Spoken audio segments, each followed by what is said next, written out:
लाखों करोड़ों की जायदाद हो जाए, करोड़ों स्त्री पुरुष हो जाए, तो भी इस मन को कोई चैन नहीं है, कोई अमन नहीं है। क्योंकि अंदर में आंधियां हैं, चक्रवात हैं, और वो चक्रवात शांत करने हमको ही है। कोई ऐसा नहीं है कि कोई चमत्कार होगा और अंदर में शांति हो जाएगी। दुनिया में ऐसा कोई भी पुरुष, ऐसा कोई भी इंसान, प्राणी नहीं है जो शांति नहीं चाहता है, परंतु सही रास्ता नहीं लिया है। शांति हम दूसरी जगह खोज रहे हैं, शांति हम किसी दूसरे इंसान में खोज रहे हैं कि वो मिल जाए तो मुझे शांति हो जाए। अब आप देख लीजिए, जिसके पास में बच्चा है वो भी दुखी है, वो भी रो रहा है। जिसके पास नहीं है वो भी रो रहा है। जिसके पास में अच्छा लाइफ पार्टनर है वो भी रो रहा है। जिसके पास में नहीं है वो भी रो रहा है। जिसके पास में धन है वो भी रो रहा है। जिसके पास में धन नहीं है वो भी रो रहा है। शांति का ठिकाना अंदर में सुख, चैन, आनंद एक सेकंड का नाम होगा। बोध जागृत करिए, बोध जागृत करिए, ख्याल लाइए कि मैं अलग हूं, विचार अलग। तो ये अंदर में चैन, शांति, आनंद जिसे पाना चाहते हैं, घाटियों में, वादियों में, विदेश जाकर वो तब प्राप्त होगा। धन से धर्म कभी भी नहीं खरीदा जा सकता। कोई कहे कि मैं इतना पैसा देकर अंदर में शांति प्राप्त कर लूंगा, मैं तो बहुत पैसे वाला हूं, तो नहीं हो सकता। कोई ऊपर से भले कहते नहीं, जब तक ये चक्रवात चलते जाएंगे कोई चैन अमन नहीं। सुख को तो ये कोसों दूर बहा कर ले जाते हैं, आनंद को बहा कर ले जाते हैं। ये ऊर्जा है, इसमें समझना है, दमन नहीं करना है, रोकना नहीं है, इसमें जागना है। नदी बह रही है, आपको तो खाली किनारे पर बैठकर नदी की धार को देखना है। मैं ये नदी की धार नहीं हूं, मैं अलग हूं, नदी की धार अलग है। मन के आकाश में सैकड़ों मेघ इधर उधर दौड़ते रहे नजर आ रहे हैं। मन के आकाश स्थिर नहीं रह पाता। माला के एक मनके पर भी अगर आज मन स्थिर हुआ है तो मान लीजिए ये बहुत जन्मों जन्मों की कोई उपलब्धि है, बहुत बड़ी अचीवमेंट है। एक मनके के ऊपर अगर मन ठहर गया तो मान लीजिए 107 मनकों के ऊपर भी बहुत जल्दी हम जीत हासिल कर लेंगे। ठहरता नहीं, ठहरता नहीं है।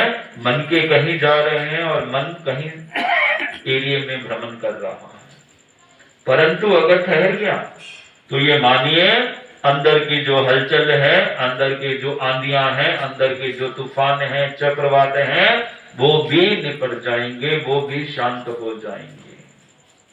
मन का ठहराव आनंद के लिए बहुत आवश्यक है। जब तक मन का ठहराव नहीं होता, आप कितने भी लाख अनुष्ठान कर लीजिए, कितने भी हिल स्टेशन, घाटियों, वादियों, न्यूयॉर्क, लंदन, कहीं भी चले जाए, असली पहचान ये नहीं है। कई लोग ज्ञान और वैराग का अभी तक अर्थ ही नहीं जानते हैं, बस केवल मोह माया की अट्रैक्शन नहीं, उसको वैराग मान लिया।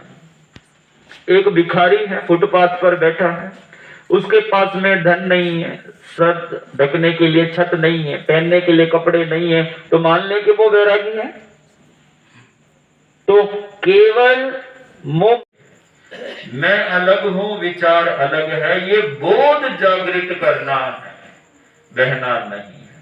हम विचार को पोषण देने लग जाते हैं, पालने लग जाते हैं, तब विचार हमारे भीतर में तनाव पैदा करता है। आप उसका पोषण ना करें, भला है, बुरा है, बुरे को छोड़ दूं, भले को रख लो, इस धक्का मुक्की में मत पड़ो। बुरे को छोड़ दूं, भले को रख लो, ये धक्का। भावना एक ऐसी खतरनाक नदी है जिसमें हर इंसान, हर प्राणी बह रहा है, सबको बहाए जा रही है भावना की नदी। जब तक सम्यक ज्ञान नहीं होता, अस्तित्व का बोध नहीं होता, तब तक भीतर में विचारों की नदी में सब बहते ही रहते हैं। एक ऐसा समय आता है जब भीतर में ठहराव आता है, उसे ही आत्म स्वरूप, उसे ही मोक्ष स्वरूप, उसे ही मुक्ति कहा गया है। ठहराव आने का फल होता है, अन्यथा भावनाओं में सब बहते रहते हैं। भगवान महावीर के अनुसार 6 भावनाएं हैं। लेश्या बोल दो, भावनाएं बोल दो। पहली है कृष्ण लेश्या, दूसरी नील लेश्या, तीसरी कापोत लेश्या, चौथी तेजो लेश्या, पांचवी पद्म लेश्या, छठी शुक्ल लेश्या। ये 6 भावधाराएं हैं। हर प्राणी को इन 6 में विभाजित किया जा सकता है। जितने भी प्राणी हैं, इंसान हैं, सब इन 6 भावनाओं के अंदर अंतर्गत ही आते हैं। कृष्ण भावना क्या है, लेश्या क्या है? क्रूरता का प्रतीक। जो कृष्ण लेश्या में जी रहा है, उसके अंदर क्रूरता बहुत होगी। उसके अंदर आई एंड माई 2 ही भाव रहेंगे, मैं और मेरा। मेरेपन का बोझ बहुत अधिक होगा। उसके अलावा कुछ नहीं सूझेगा। स्वार्थ की आंधी, लालच का तूफान भीतर में चलता ही रहता है। क्रूरता, जिसके भीतर कृष्ण भावना होती है। कृष्ण लेश्या, कृष्ण भावना। ये इसका रंग कौन सा है? कृष्ण का मतलब काला। तो जिसका रंग, तो जिसके अंदर कृष्ण लेश्या, तो उसके मन का भी रंग, विचारों का रंग भी काला होगा।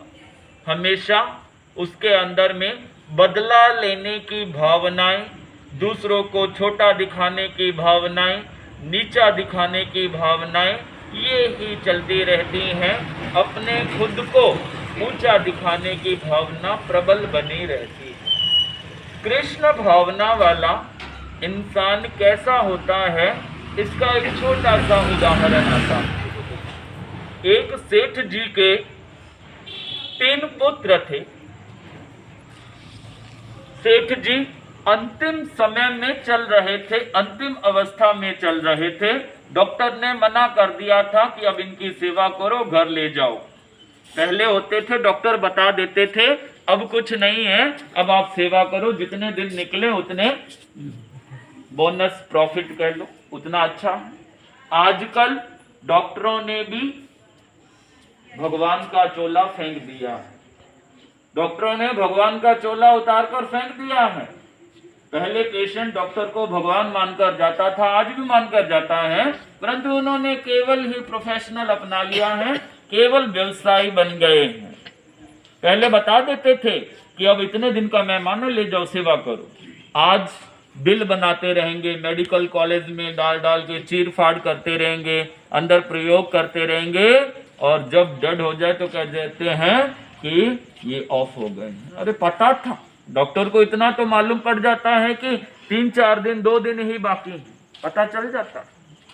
शरीर की कंडीशन, अंदर ऑर्गन्स कितने काम कर रहे हैं, कितने फेल हो गए, पता चल जाता।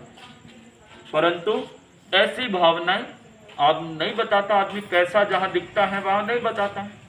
तो सेठ जी अंतिम अवस्था में चल रहे थे और 3 बेटे बहुएं सब पास में बैठे थे। तो सेठ जी ने अपने बड़े बेटे को बुलाया पास में, इधर आओ। तो बड़ा बेटा पास आने की बजाय पीछे सरक गया। वो जानता था मेरे पिताजी बहुत उपद्रवी हैं, इन्होंने जीते जी बहुत उपद्रव किया है, बहुत समाज में लोगों को लड़ाया बिड़ाया है, इसलिए जाते जाते भी कुछ, इसलिए पीछे हो गए। बड़ा बेटा पीछे हो गया। तो सेठ जी ने अपने दूसरे बेटे को बुलाया, मंझले बेटे को बुलाया, तो उसने भी अपने बड़े भाई का अनुसरण करते हुए पीछे कदम खींच लिए, और वो भी पल के नीचे खड़ी करके वहां पर पीछे खड़ा हो गया। अपने सबसे छोटे बेटे को, तीसरे नंबर को बुलाया। जैसे उसको आवाज दी, उसने कहा, जी पिताजी, मैं जानता था तू ही मेरा सच्चा बेटा है, बाकी सब कमबख्त धोखेबाज हैं। मुझे पता था ये मुझे धोखा देंगे अंतिम समय। तेरे पर मुझे विश्वास था, तू मेरे बुढ़ापे की लकड़ी है, तू मेरा सहारा है, तू मेरा एक काम कर देगा ना? अरे पिताजी आप बोलिए, आपका क्या ऑर्डर है? आपका आदेश सिर्फ आंखों पर। उसने कहा तू देख ले, मेरी इच्छा पूरी कर देना, मैं अब मर्जी क्या करना है मुझे। तब सेठ जी ने कहा देख अब मैं कुछ सांसों का मेहमान हूं, उसके बाद मेरी सांसें रुक जाएंगी। तुम उसके बाद में मेरी लाश के टुकड़े टुकड़े करके वो जो अपना चौथा मकान है ना मोहल्ले में, उनके आंगन में मेरे टुकड़े टुकड़े करके फेंकाना और पुलिस में बोल देना कि इन्होंने मेरे पिताजी को मारा है और पूरे परिवार को फांसी लग जाएगी तो मेरी आत्मा को शांति मिल जाएगी। पूरे परिवार को फांसी लग, मेरे को शांति मिल जाएगी।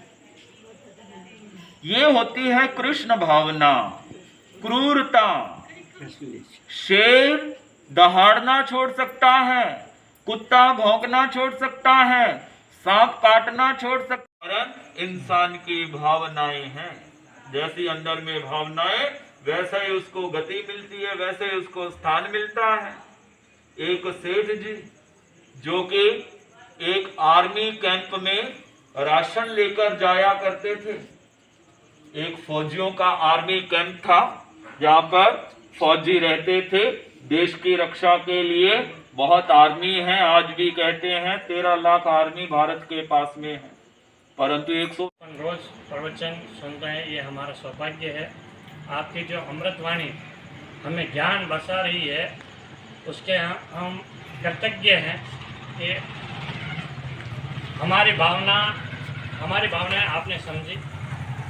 आपसे अनुरोध किया बाबूजी कुछ दिनों के लिए हमें समय दो ताकि हमें भी लाभ मिल सके और हम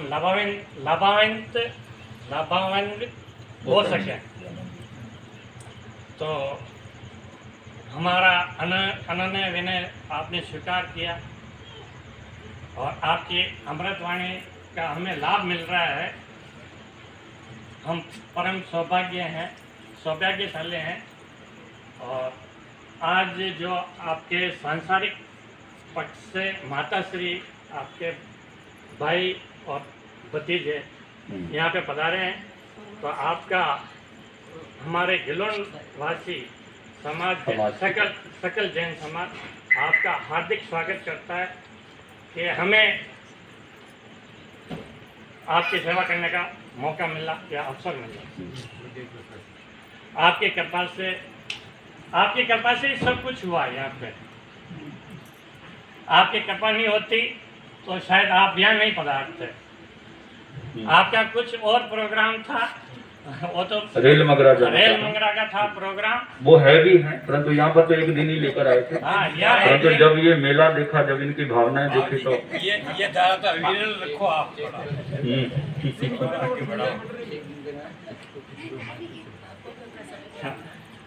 बाजी पूरे समाज की जैन और अजैन भी पदार्थ हैं या पर्वत सभी को जो धर्म ज्ञान का जो लाभ मिल रहा है, इनके जो उत्साहपूर्ण प्रवचन से और इनकी जो भावनाओं के द्वारा किस प्रकार भाव से भगवान बना जा सकता है।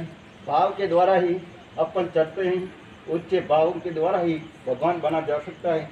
इनके जो कर्म सिद्धांत है भगवान महावीर स्वामी के द्वारा जो फरमाए गए दान, शील और तप और भावना के द्वारा, जिसके द्वारा हम मोक्ष को प्राप्त कर सकते हैं, उन भावनाओं के द्वारा ही पूज्य मुनिराज श्री ने हम सबको जो प्रवचन के द्वारा कैसे जीवन को बदला जा सकता है उनके बारे में बहुत ही जीना बड़ी शब्दों में अपन सबको प्रवचन में फरमा रहे हैं।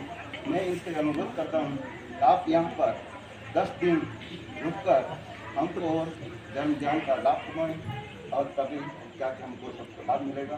जैसे मेरी बहुत अच्छा।